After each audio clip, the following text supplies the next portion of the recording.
Beberapa media dan pengamat sebelumnya telah memperkirakan bahwa konflik Rusia-Ukraina, krisis energi, perjuangan pemulihan ekonomi global, dan pergulatan geopolitik yang berkelanjutan antar kekuatan besar global adalah beberapa tantangan yang kini sedang dihadapi dunia saat menyambut tahun baru 2023.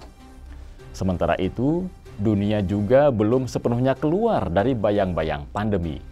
Lantas, akankah dunia menjadi lebih bersatu atau justru terpecah-pecah pada tahun ini? Dan akankah tahun 2023 relatif lebih damai daripada tahun kemarin?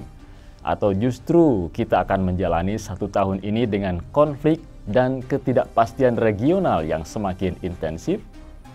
Lalu siapa di balik krisis yang berkembang, serta peran apa yang bisa dimainkan Tiongkok untuk menyelesaikan masalah ini?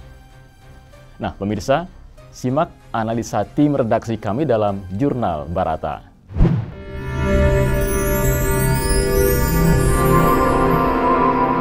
Jurnal Barata.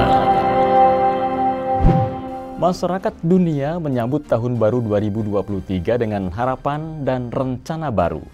Tentu saja, perdamaian menjadi salah satu harapan banyak orang dengan dunia yang penuh sukacita dan kebahagiaan. Setelah tahun lalu tertatih-tatih lantaran adanya berbagai tantangan global. Di daratan Eropa, hampir atau nyaris tidak ada tanda-tanda gencatan senjata atau deeskalasi antara Ukraina dan Rusia yang telah mengubah lanskap keamanan benua itu. Bahkan nampaknya dalam beberapa hari terakhir, kebuntuan yang meningkat antara Serbia dan Kosovo telah menimbulkan kekhawatiran baru bahwa kesalahan penanganan situasi dapat memicu dan meledakkan tong mesiu baru.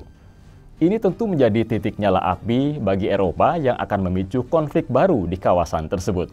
Selain itu, di Asia, terutama di Selat Taiwan, situasi keamanannya juga sangat sensitif. Tahun 2022 menjadi saksi di mana risiko tersembunyi terus tumbuh dan berkembang akibat provokasi Amerika Serikat. Kunjungan sembrono Ketua Parlemen Amerika Serikat Nancy Pelosi ke Taiwan pada Agustus tahun lalu telah mengubah status quo Selat Taiwan dan mendorong serangkaian tindakan defensif antisipasif dari Tiongkok. Beberapa pakar Tiongkok mengatakan, baik di Eropa maupun Asia, stabilitas dan ketertiban kawasan secara keseluruhan ditentang oleh hegemoni yang dipimpin Amerika Serikat dengan mengusik suasana damai kawasan, seperti memprovokasi konflik, mengintensifkan konfrontasi, dan menghasut masalah. Sementara itu, hubungan antar negara-negara besar juga telah mengalami perubahan dan sulit untuk kembali ke hubungan normal. Beberapa ahli memperkirakan bahwa tahun 2023 akan memperlihatkan ketidakpastian yang tinggi karena konflik Ukraina-Rusia kemungkinan besar akan semakin meningkat tanpa solusi diplomatik. Nah, ketika ekonomi diperkirakan akan memasuki resesi pada tahun ini, maka prospek perdamaian dan keamanan pun turut meredup.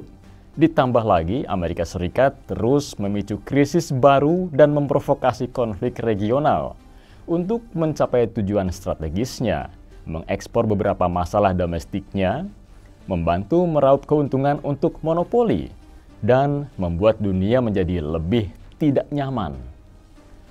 Berbeda dengan Barat yang dipimpin Amerika Serikat yang telah menabur perselisihan sehingga membahayakan keamanan dunia, pada tahun 2022 yang baru berlalu, Tiongkok justru mengusulkan inisiatif keamanan global dengan menyerukan komitmen berkelanjutan terhadap visi keamanan bersama, komprehensif, dan kooperatif. Inisiatif tersebut diusulkan untuk menjaga perdamaian dunia dan mencegah konflik atau perang, menghormati kedaulatan dan integritas wilayah semua negara, mematuhi tujuan dan prinsip Piagam Perserikatan Bangsa-Bangsa atau PBB, dan dengan serius menyelesaikan perbedaan serta perselisihan antar negara secara damai melalui dialog dan konsultasi. Itulah mengapa beberapa ahli melihat hegemoni Amerika Serikat sebagai akar penyebab kekacauan dan konflik, sedangkan inisiatif keamanan yang diusulkan oleh Tiongkok semakin disambut baik oleh negara-negara berkembang lainnya, karena menampilkan kesetaraan dan keadilan, serta menjalin sinergi yang kuat untuk membangun komunitas dengan masa depan bersama umat manusia. Pemirsa, asisten peneliti dari Pusat Studi Rusia Universitas Normal Tiongkok Timur, Cui Heng mengatakan, ketegangan yang meningkat pada tahun 2022 menunjukkan bahwa keamanan sebagai barang publik menjadi sangat langka. Menurut Heng, di tengah tatanan global yang berpusat pada Amerika Serikat, Washington secara sewenang-wenang mencoba mengubah tatanan dengan menyalahgunakan haknya termasuk menekan pengaruh Rusia di Eropa dan pelanggaran terhadap kedaulatan Serbia.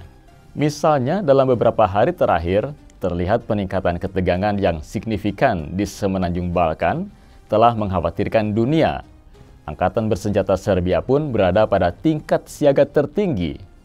Media bahkan sampai menyoroti hubungan negara-negara Balkan yang semakin tegang dengan Kosovo atas penembakan dan blokade. Padahal Serbia selalu menjunjung tinggi diplomasi yang relatif seimbang dengan negara-negara adidaya dan hubungannya dengan Rusia merupakan salah satu dasar untuk menjaga kepercayaan di kawasan ini. Pandangan negara-negara Barat, terutama anggota Organisasi Pakta Pertahanan Atlantik Utara atau NATO, menjadi lebih negatif terhadap Rusia dan diperkirakan Serbia akan menghadapi lebih banyak tekanan di kawasan tersebut. Itu sebabnya beberapa ahli Tiongkok percaya bahwa tahun 2023 akan menjadi tahun dengan ketidakpastian yang tinggi dalam keamanan global dan regional, terutama jika krisis Ukraina-Rusia semakin meningkat yang mempengaruhi keamanan secara keseluruhan di Eropa. Begitu pula di Asia, konfrontasi Amerika Serikat melawan Tiongkok juga akan meningkat dengan Washington yang terus-menerus menciptakan gelombang di Selat Taiwan dan Laut Tiongkok Selatan. Dengan adanya konfrontasi blok antara Barat yang dipimpin Amerika Serikat dan Timur dengan Rusia, maka Amerika Serikat juga akan mencoba menciptakan konfrontasi serupa di Asia dengan berkolusi bersama negara-negara seperti Jepang dan sekutunya untuk menahan Tiongkok. Wang Yiwei, Direktur Institut Urusan Internasional di Universitas Renmin Tiongkok mengatakan, Amerika Serikat selama ini menggunakan perang untuk membentuk globalisasi baru dengan menarik industri dan modal kembali ke Amerika Serikat. Ini sekaligus bertujuan melemahkan Eropa dan Rusia. Menurutnya, tujuan tersebut akan tercapai jika Amerika Serikat terus mengobarkan konflik. Sebaliknya, Tiongkok justru akan senantiasa berkomitmen pada tujuan mulia perdamaian dan pembangunan umat manusia dalam perjalanan baru untuk membangun Tiongkok menjadi negara sosialis modern dalam segala hal, sebagaimana yang diungkapkan oleh anggota Dewan Negara sekaligus Menteri Luar Negeri Tiongkok, Wang Yi.